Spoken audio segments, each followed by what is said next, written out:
How's it going, everybody? Welcome to the channel. As always, if you enjoyed today's video, don't forget to hit that like and subscribe. It helps out, means a ton. You guys get plenty of fun stuff. So, what is Yamato's role in the story? What's Yamato going to do after, Kaido gets beat down and we're done with Wano?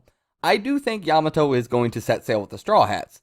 At the end of the day, One Piece is partially a story about dreams. Heading into the Grand Line, what did our 5 original Straw Hats do? They all slapped their foot on a barrel and was like, this is my dream. And we set sail into this long, grand adventure that we have all loved so much. Yamato's dream is to set sail. I don't think Oda is just going to be like, yeah, no, sorry, Yamato. Nope. Sucks. I doubt that's going to happen. And on top of this, with Yamato doing the whole, I'm Kozuki Oden thing, Oden also had the dream to set sail, see the world outside of Wano, because they were both told they were not allowed to leave Wano. So they want to leave the cage that is their homeland, even though they love their homeland very much. Yamato loves Wano. But I want to see more than just Wano. I've been stuck here this entire time. So we're just going to lay it out real quick what I think Yamato's going to do. Yamato, I think, will set sail with the Straw Hats. I think Yamato will be considered a Straw Hat. I put the air quotes because we'll get into more detail on that. And I think Yamato will stay with them for a while, maybe till Laugh Tale, maybe after Laugh Tale, because I think Yamato will leave the Thousand Sunny and go back to Wano at some point.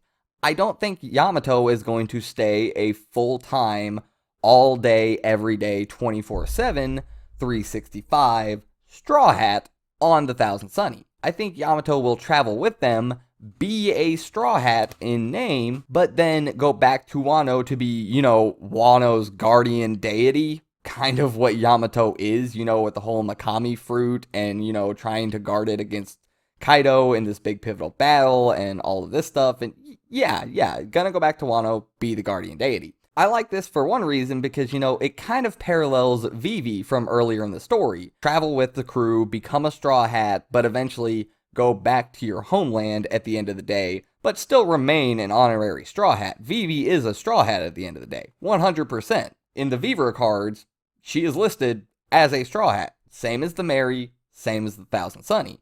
Just not one of those, core 10 crew members / captain from, Luffy to Jinbei. Not one of them, but a Straw Hat nonetheless. Vivi had a dream to, save her homeland from, Crocodile.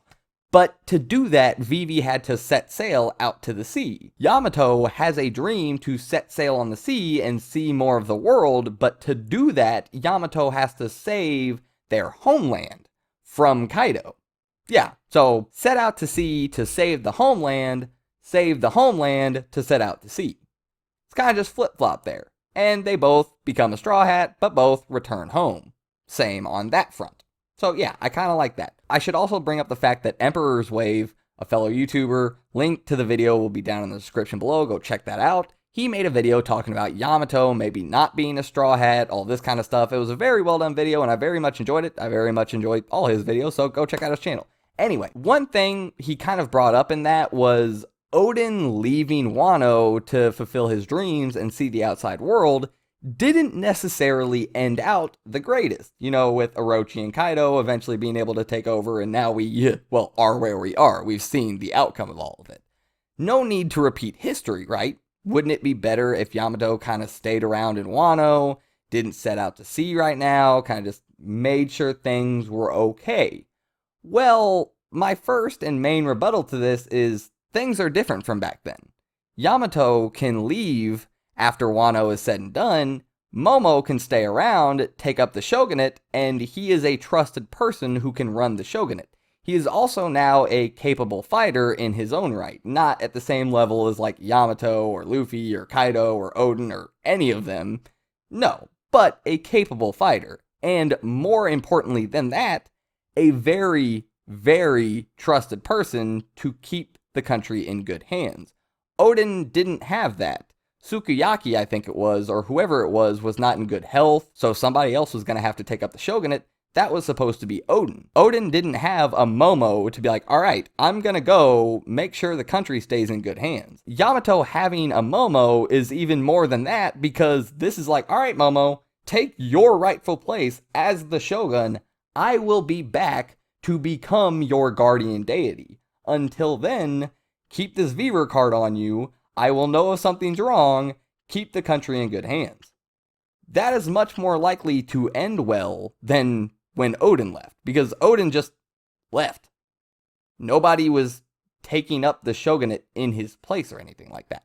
So we have a much more, secure backup plan that allows us a little more freedom to, set sail and go out to sea with the Straw Hats.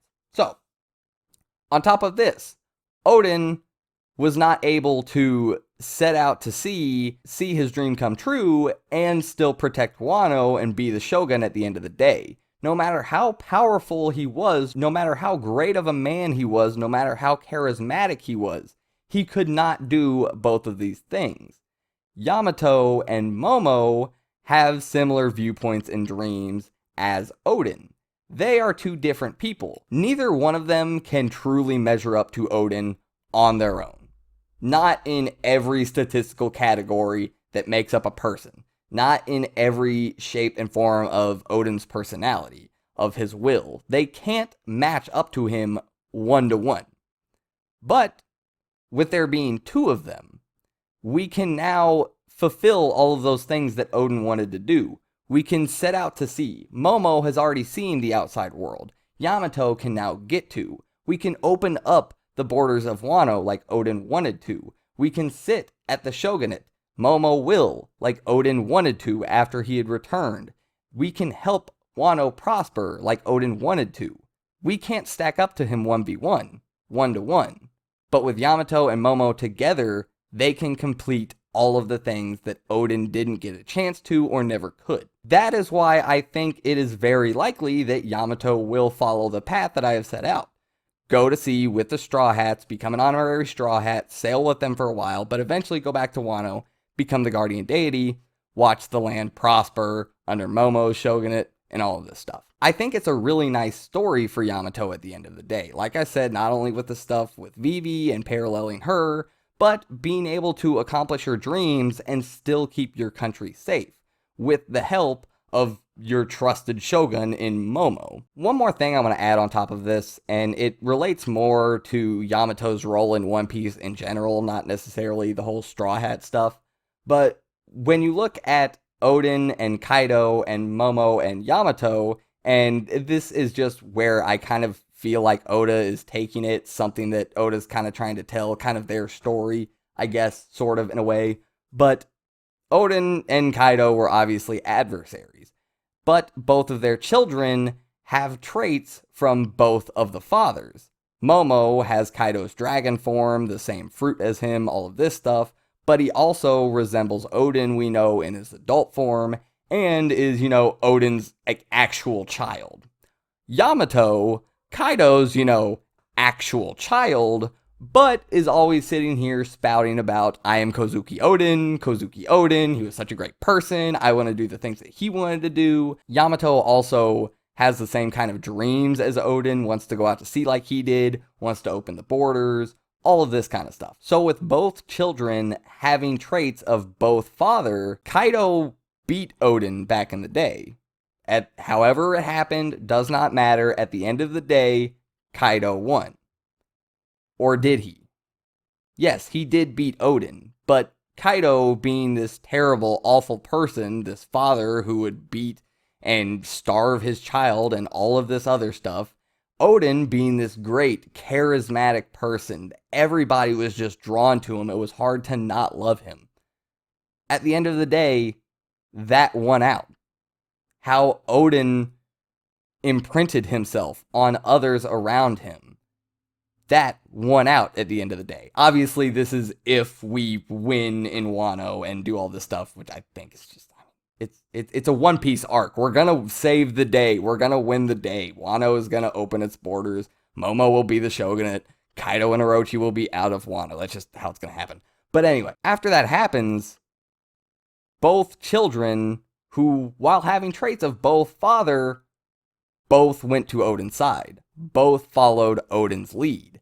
That was how Odin was able to beat Kaido at the end of the day. Whether it took 20 years or not, However many people had to suffer through it. Eventually, Odin won out when it came to the war between him and Kaido. It just took their children to do it for him.